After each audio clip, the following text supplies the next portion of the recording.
Web Rádio MAP passa a apresentar, a partir de agora, estudos do livro Obreiros da Vida Eterna, do Espírito André Luiz, na psicografia de Francisco Cândido Xavier, na comunicação de Célia Correia e Nivaldo Gervásio.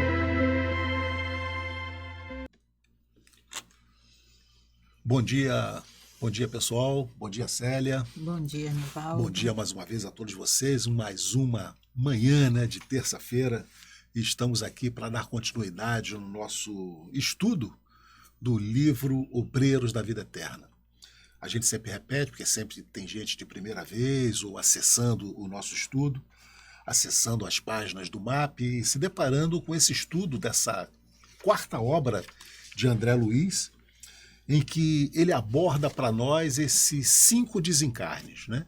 Uma equipe é vinda do nosso lar, com o Jerônimo como instrutor, né? André Luiz, o Padre Hipólito, Luciana. Eles vêm assessorar, eles vêm acompanhar 5 desencarnes. E evidentemente que o André Luiz, com toda a sua vontade de pesquisa, e ele traz para nós, ele narra, ele escreve, ele anota todos os detalhes desses desencarnes e traz para nós. E evidentemente que isso serve para a gente como instrução, né, Célia? É ensinamento. Ensinamento. Como que nós temos que nos comportar na vida, primeiro, né? Para que a gente tenha um desencarne tranquilo. Quem nos acompanha, quem já leu esse livro e se recorda das narrações, vai perceber que André Luiz faz questão de mostrar isso para a gente. Nós estamos no quarto desencarne. Quarto desencarne, exato. E cada um tem a sua característica. Nenhum dos 4 são iguais. E a gente observa, né, Célia, que o desencarne vai variar exatamente de acordo com como cada um conduziu a sua vida. A gente teve o Dimas, não é? Que era um espírita médium e que enfrentou a dificuldade. Né? Tivemos lá o Fábio, que não era espírita, que não tinha uma religião específica, mas era um homem voltado ao bem, voltado aos ensinamentos cristãos. Dele para a família. Aí, em relação a Dimas, que era um espírita, né? A gente vê a facilidade com que Fábio desencarna e a dificuldade com que Dimas, espírita, desencarna. A gente sempre ouve falar também, né, Célia, que é muito difícil a gente cumprir o nosso planejamento reencarnatório. Né? No plano espiritual, a gente faz o planejamento de viver 90, 98, 100 ou 70, não importa. Mas é um planejamento feito no plano espiritual. E normalmente a gente sempre ouve falar que é muito difícil ser um completista. Por quê? Porque aqui a gente vai ter as nossas mazelas de comida e de doces. Isso tudo o desgaste do próprio corpo, né? Tanto, então Nivaldo, isso vai trazer uma redução. Tanto, Nivaldo, que quando nós reencarnamos, nós não viemos com 100% das nossas dívidas. Não teria como. Nosso né? Pai, pela misericórdia do nosso Pai, nós não viemos com toda a 100% Ou seja, das Célia, nossas dívidas. Quitar as nossas pendências. Não teria como. Nós não temos ainda estrutura física, nem emocional, espiritual para suportar pagar tudo que nós já estamos devendo. Né? A gente vai abatendo em suaves parcelas. Prestações, né? E infelizmente, Célia, muitas das vezes a gente vem com um carnezinho para quitar, a gente não paga e ainda voltamos com outro, né? Mas o que eu queria chamar a atenção, Célia, é que nós tivemos um caso aqui que a André Luiz aborda para nós de moratória. Moratória. Ou seja, a pessoa... Albina, né? Ela foi completista, ela vive todo o período que ela precisava e no final ainda é dado um prazo a mais. É evidente que a André Luiz mostra para nós que isso não foi dado porque a Albina queria. Essa moratória foi concedida porque, após uma avaliação, percebeu-se que a permanência da Albina seria lucrativa, vamos assim dizer, né? Era para útil. para a comunidade. Não pela Albina, mas pela comunidade. Né? Especificamente pelo bebê que estava nascendo de uma das suas filhas, né? Que poderia ser abalado com a morte da mãe. Então é concedido essa moratória até que a filha tenha, então, o bebê. E esse bebê tinha uma missão especial de dar continuidade na obra evangélica, porque a Albina é evangélica. E aí a gente percebe Dimas espírita.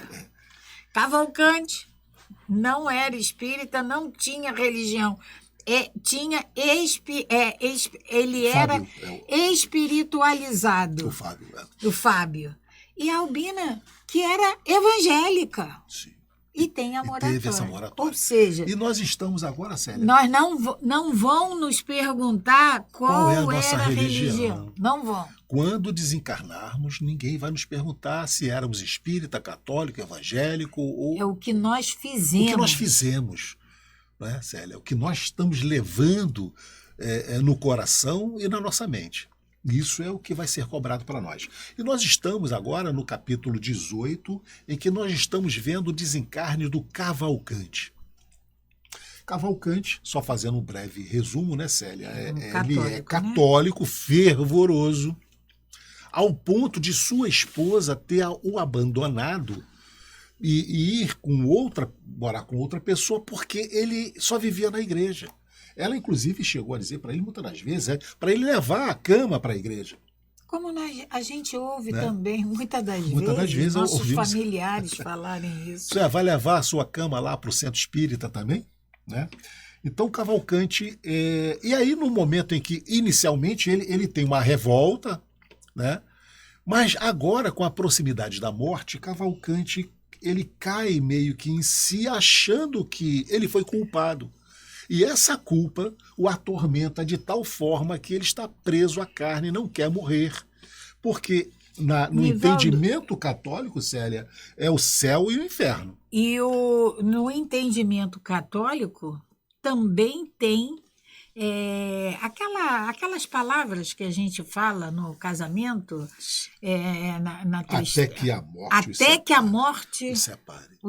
Então Cavalcante se culpabiliza de tal forma que ele está com um câncer generalizado, mas ele não se deixa morrer.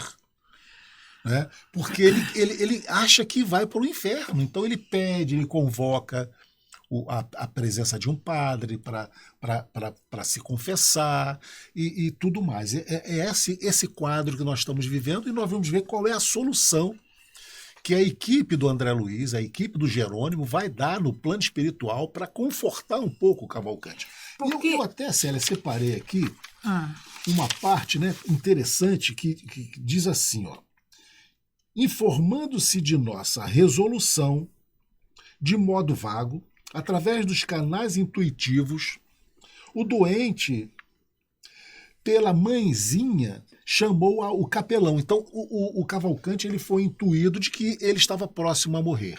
Então, ele chama um capelão para se confessar. Mas o importante, o interessante é que André Luiz está narrando isso, né? E ele diz assim... emanações desagradáveis se desprendiam da organização fisiológica do Cavalcante durante a conversa com o padre, né? O pobre Cavalcante, mal suspeitando a paz que o aguardaria na morte. Olha só, o Cavalcante não tinha noção da paz que ele teria quando ele desencarnasse. Por quê? Porque ele cumpriu a missão dele. Mas ele estava na dúvida. Ele tinha certeza de que ele tinha errado muito nessa vida. Mas, pelo contrário, uma paz muito grande o aguardaria na hora do desencarne. E André, Nivaldo, ainda nos narra que Cavalcante ele não desejava, daí o porquê dele relutar para desencarnar, ele não desejava partir sem se reconciliar com a esposa. Então, nós paramos assim, Célia. A dor desenha a tela da lógica no fundo da consciência, com muito mais nitidez que todos os compêndios do mundo. A morte próxima enchia aquela alma formosa de sublimes reflexões. Entretanto, o medo alojara-se dentro dela como um sicário invisível. É o André Luiz narrando o estado do Cavalcanti. Cavalcanti, que via tão bem na paisagem dos sentimentos humanos, permanecia cego para o outro lado da vida, de onde tentávamos auxiliá-lo em vão. Ele estava agarrado, né? E eles estavam ali, a equipe e que André Luiz fazia parte, eles estavam ali exatamente para auxiliar esse desencarne. Mas não conseguiam. Jerônimo poderia aplicar-lhes recursos extremos, mas absteve-se, inquirindo por mim acerca de seus infindos cuidados, e explicou-me muito calmo. Quer dizer, André Luiz, de certa forma, ele via que Jerônimo poderia aplicar recursos extremos para desligar o Cavalcanti. Mas o Jerônimo diz ao André Luiz: ninguém corte onde possa desatar. Ou seja, tudo tem uma hora. E olha essa frase que Jerônimo diz para André Luiz: ninguém corte, ninguém interrompe bruscamente o que pode ser diluído. Então, naturalmente, a coisa vai acontecer. Não precisa da nossa intervenção brusca. Não precisa. A resposta calou-me fundo, André Luiz dizendo. Debalde, porém, procurou-se prodigalizar ao doente a trégua do sono preparatório e reconfortador.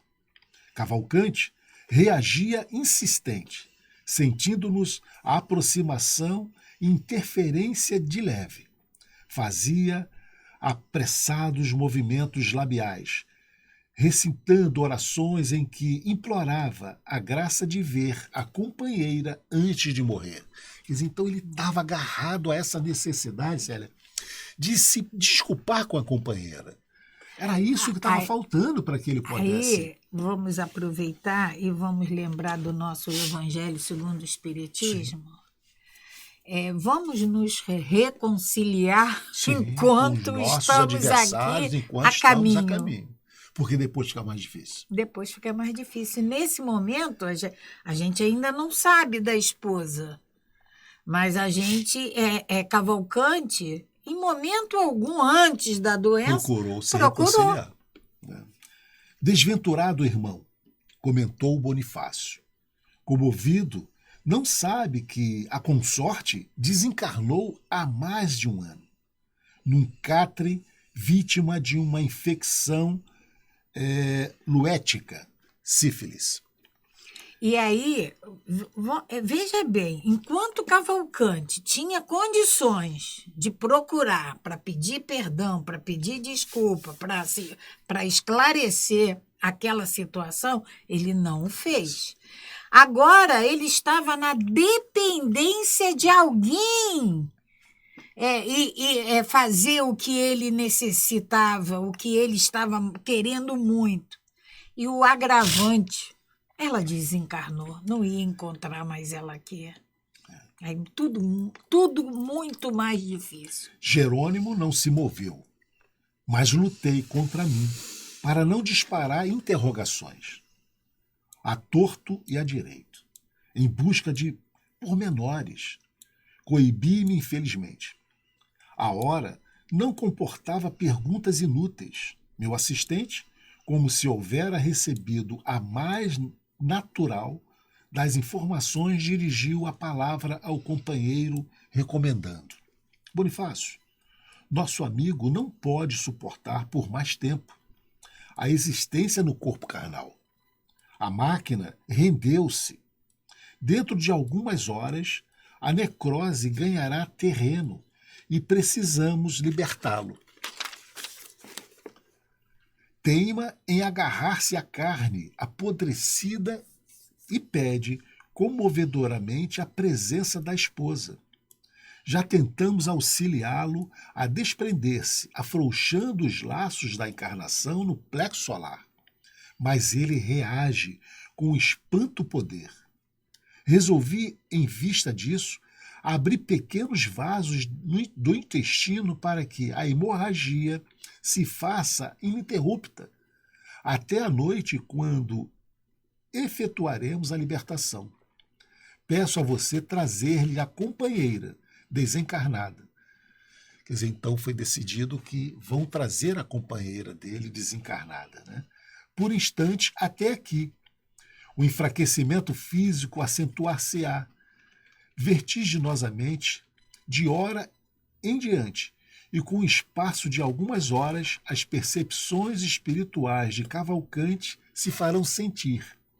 Verá, desse modo, a esposa, antes do decesso, que se aproxima e dormirá menos inquieto.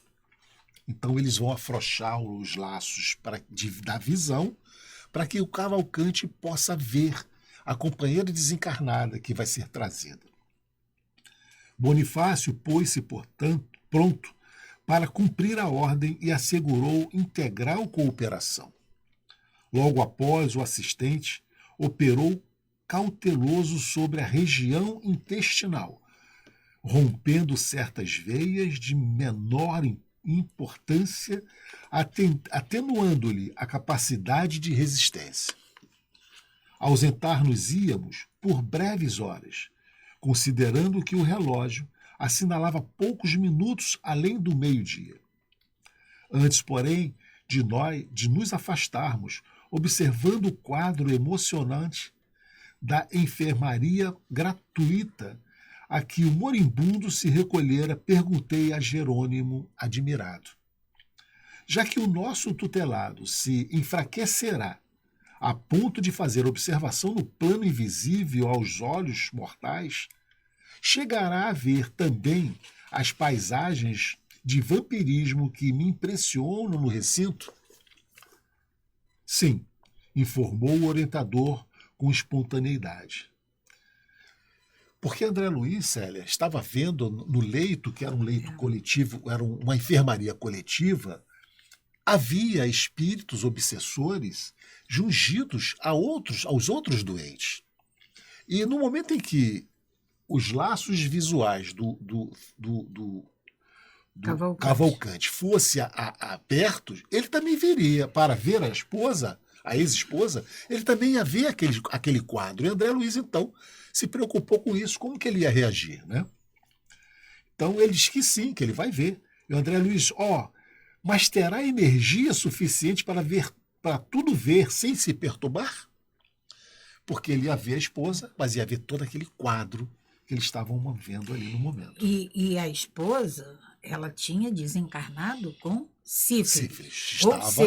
Estava num processo também bem prejudicado, né? Quer continuar, Célia? E aí Jerônimo continua explicando para André. Não posso garantir, respondeu sorrindo, porque André pergunta se ele vai ter energia suficiente para ver tudo aquilo sem se perturbar. Aí Jerônimo responde para André. Não posso garantir, respondeu sorrindo. Naturalmente, qualquer espírito encarnado diante de um quadro desses poderia ser vítima da loucura e possivelmente atravessaria algumas poucas horas em franco desequilíbrio, dada a novidade do espetáculo. E eles vão narrar parte desse espetáculo para a gente ter noção do que acontece dentro de um hospital. Quando a luz aparece em determinado plano, onde a criatura esteja apta para ver, tanto se enxerga o pântano como o céu. Questão de claridade e sintonia, simplesmente. Célia, às vezes a gente espírita, né? gostaria, desejaria de ser médium. Médio vidente, médio audiente, mas o que o André Luiz está dizendo para nós é que quando essa luz, né, se abre para nós de enxergar, a gente só gostaria de enxergar coisa boa. Mas quando se abre, a gente vai enxergar o bom, mas também vai enxergar o ruim. Esse é que é o problema. Vai enxergar o pântano, nós queremos só enxergar o céu, mas a gente vai ter que enxergar o pântano também. E aí, Jerônimo, ele diz para a gente a questão de claridade é uma questão de claridade e sintonia simplesmente. Aí vamos lembrar que nós somos espíritos e que nós nos reunimos por afinidades.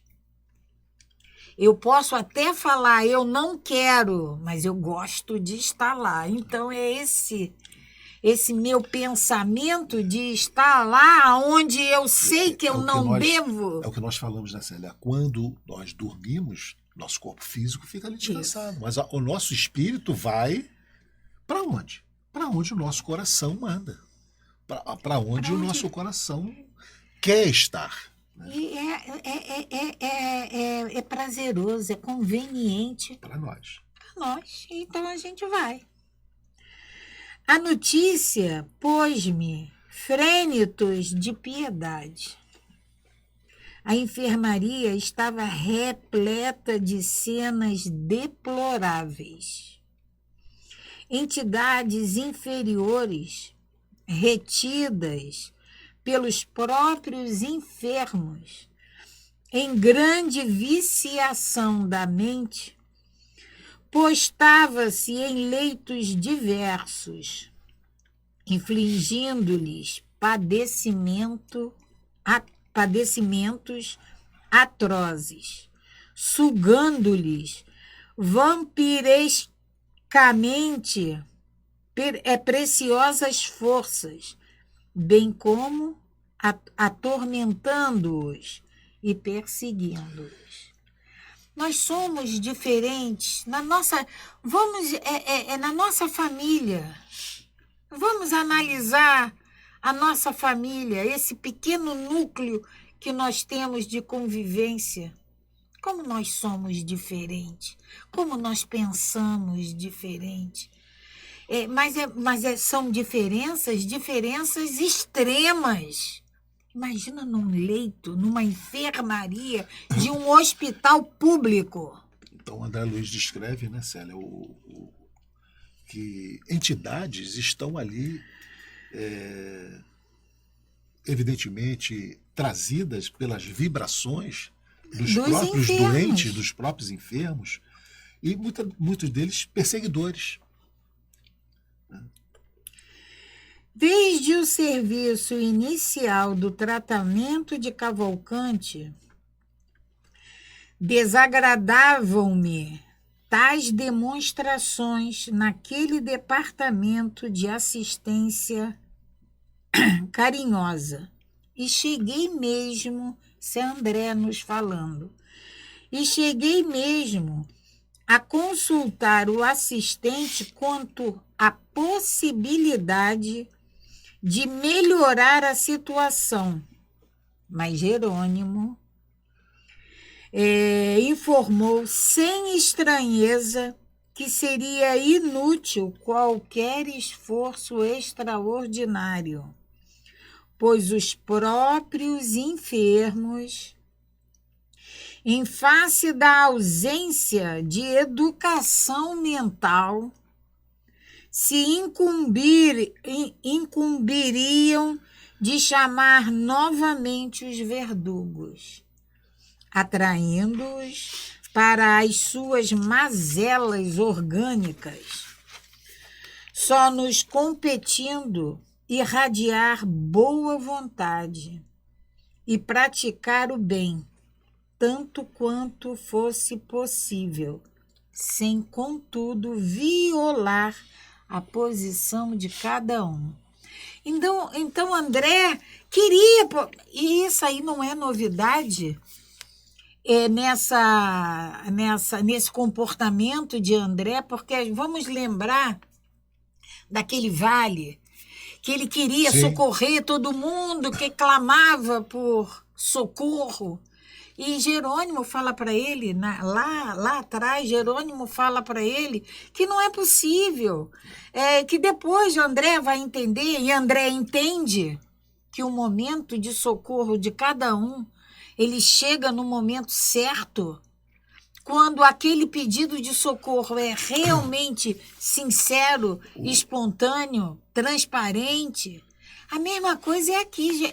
André quer que eles melhorem aquele André ambiente. Luiz, né, Célia, pelo que ele narra, quando ele vê aquele quadro na enfermaria, aqueles espíritos, né, sugando energia dos doentes, dos acamados, ele gostaria de afastar aquilo ali, fazer um trabalho para tirar aqueles espíritos dali.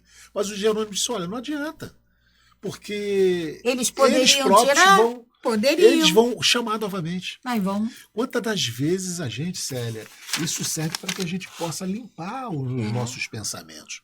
Quantas vezes nós próprios ficamos reclamando e nos associando a determinadas energias? Quando falamos e reclamamos e nos lamentamos. E sentimos, né? e pensamos. A gente está como? E né? agimos. É aquela dorzinha que a gente vai cultuando, a gente vai gostando dela.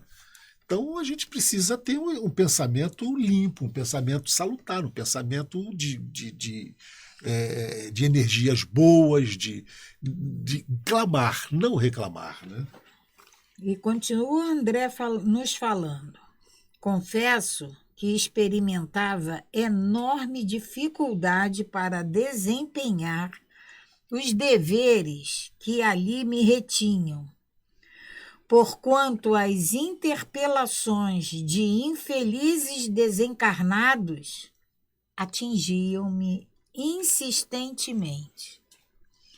Pediam toda a sorte de benefícios, reclamavam melhoras, explodiam em lamúrias sem fim.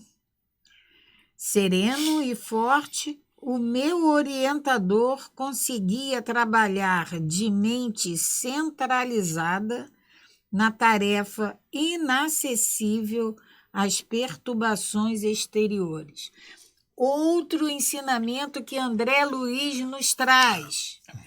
Quantas vezes nós estamos querendo fazer alguma coisa e no ambiente tem conversas paralelas, interferências, e a gente se exalta, a gente se desequilibra em função daquelas interferências.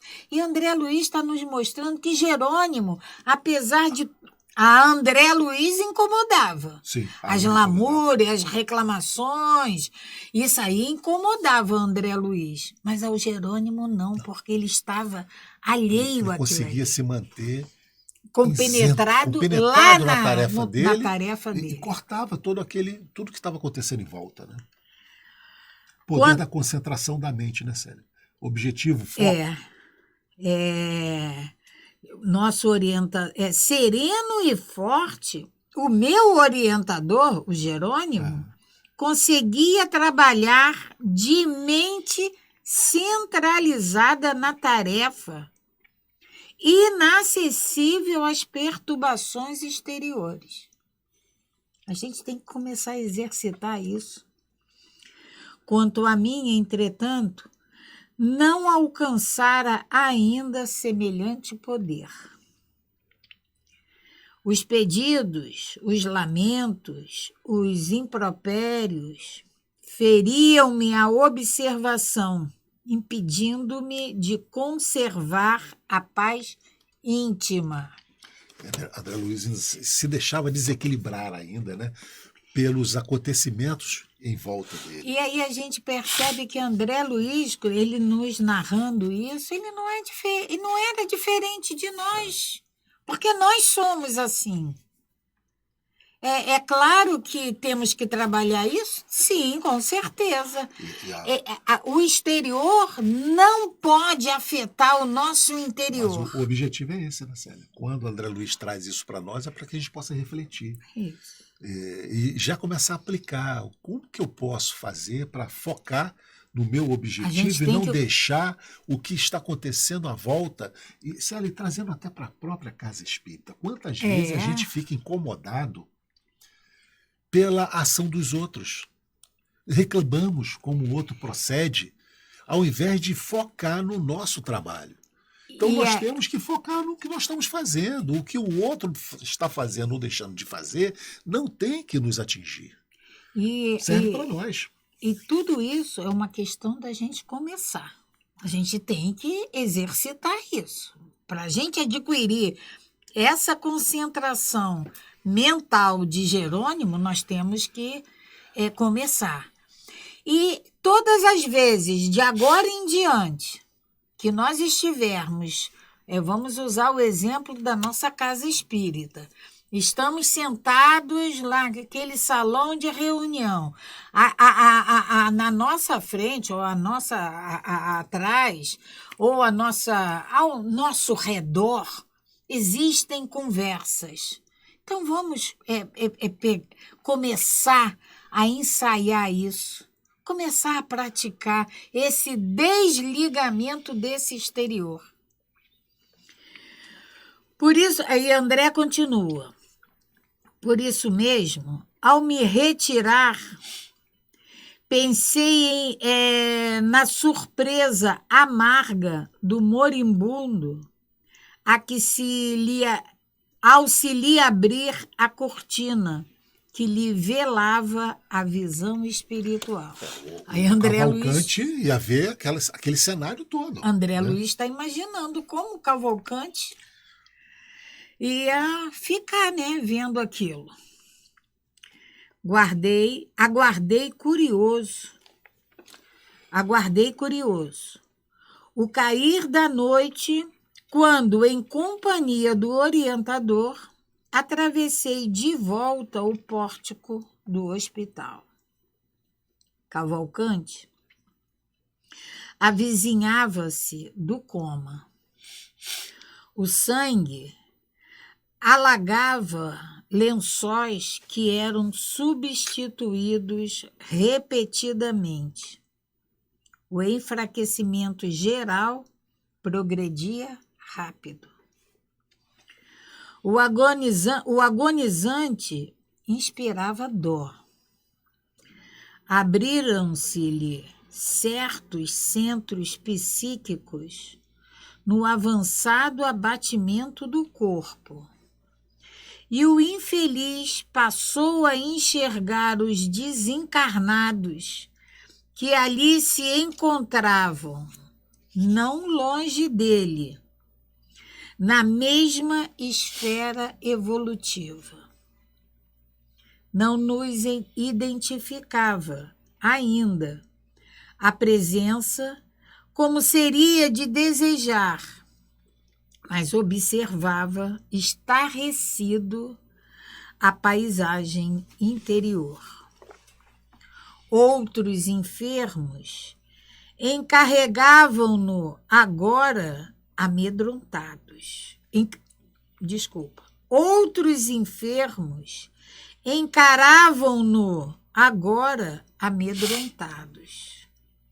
Para todos eles, o colega de sofrimento delirava inconsciente. Mas, na verdade, ele estava vendo realmente. Ele estava vendo.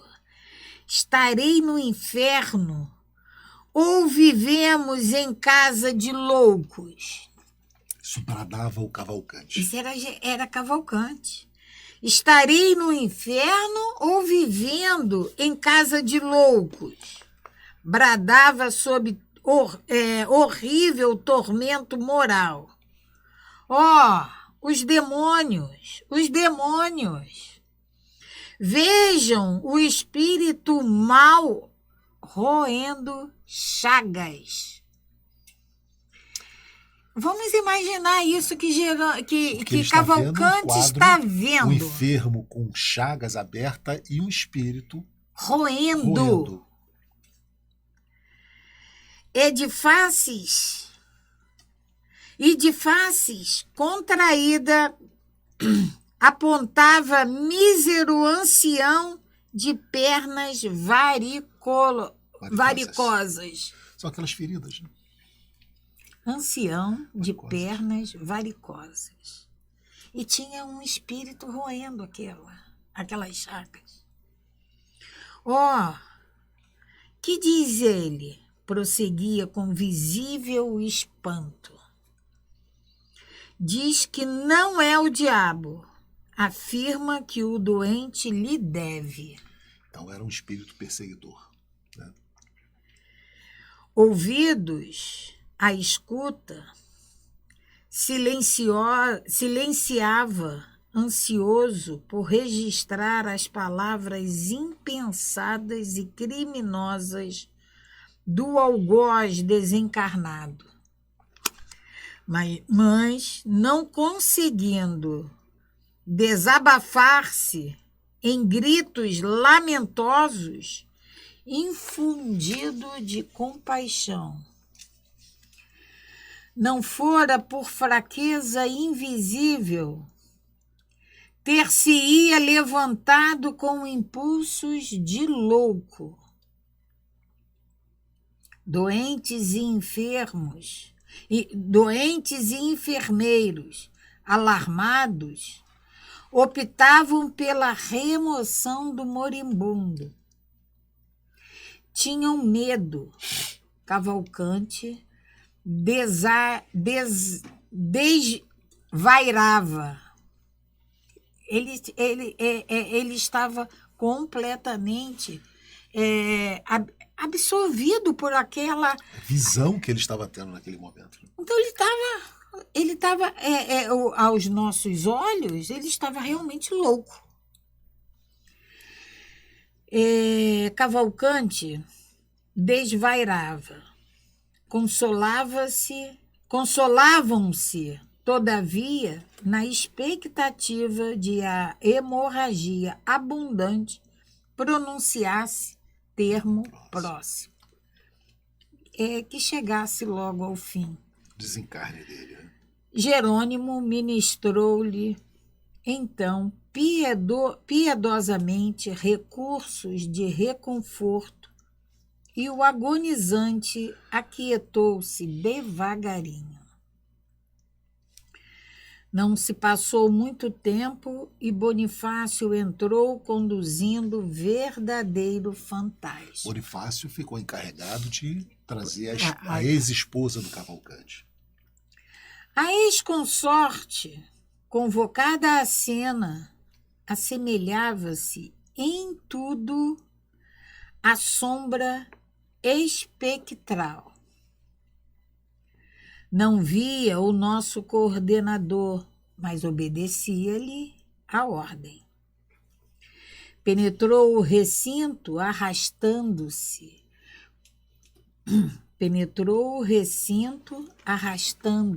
Quase. Satisfazendo o guia automaticamente, veio ter ao leito de Cavalcante. Fitou com intraduzível impressão de horror e gritou longamente, perturbando-lhe a hora do alívio. O moribundo voltou-se e viu-a. Alegre sorriso estampou-se-lhe no escaveirado rosto. Pois é tu, Bela. Graças a Deus, não morrerei sem pedir-te desculpa. Então, nesse momento, o Cavalcante enxerga a ex-esposa. Né? E apesar dela estar com a aparência também desgastada,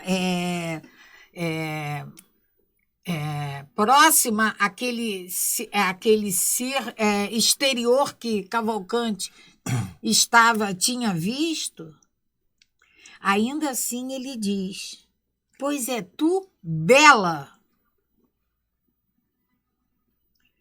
Graças a Deus, não morrerei sem pedir-te desculpas. Aí aqui a gente pode... já que a gente não sabe perdoar, porque dois sentimentos que nós temos que aprender com urgência, e vamos aprender.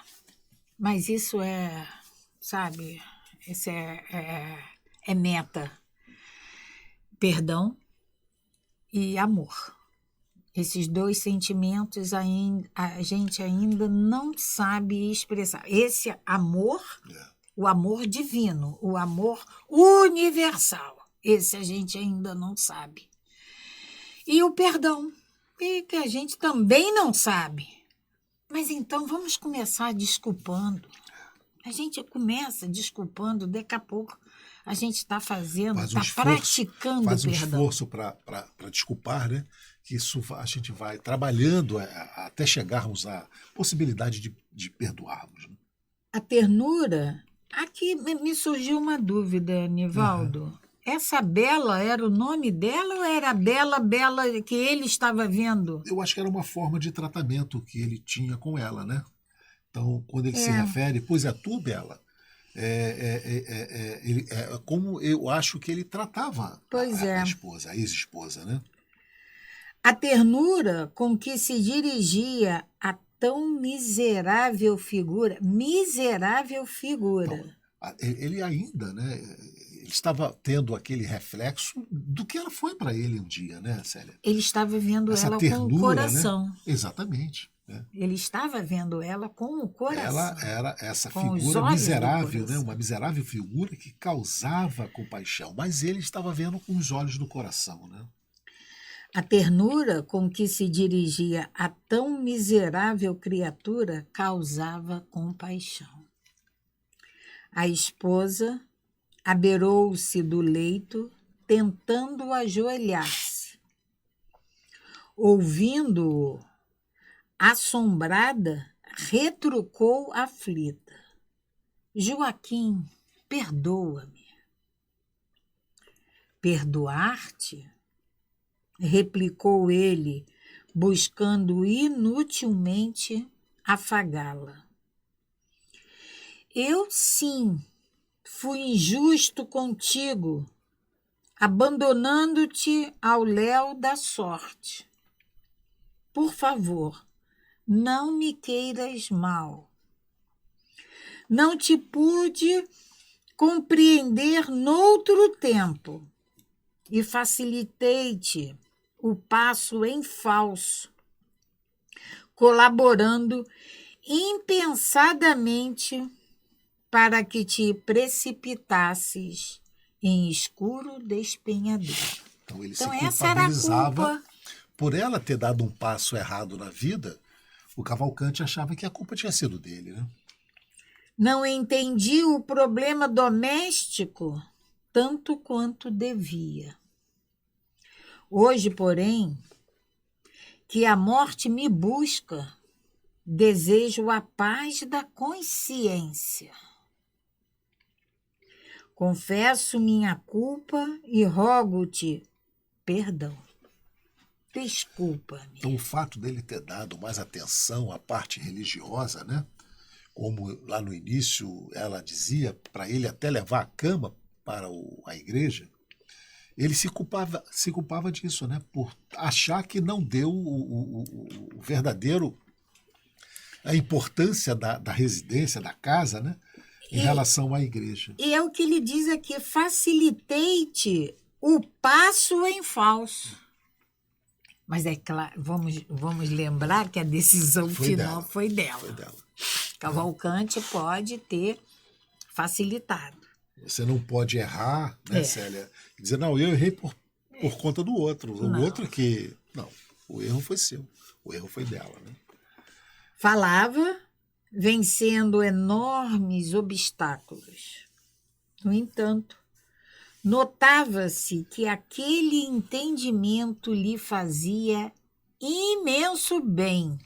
Cavalcante estava se tranquilizando, né? Pedindo perdão à esposa naquele momento. A mente apaziguara-se-lhe. Contemplava a esposa, reconhecido, quase feliz.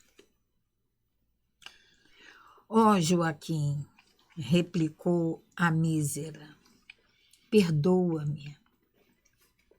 Nada tenho contra ti. O tempo ensinou-me a verdade. Sempre foste muito leal, sempre foste meu leal amigo e dedicado marido. O moribundo escutou-a, esboçando expressão fisionômica de intensa alegria. Fitou-a em êxtase, totalmente modificado, e murmurou: agora estou satisfeito, graças a Deus. Nesse instante, o mesmo médico que víramos pela manhã avizinhou-se do leito para a inspeção noturna, acompanhado de diligente enfermeira.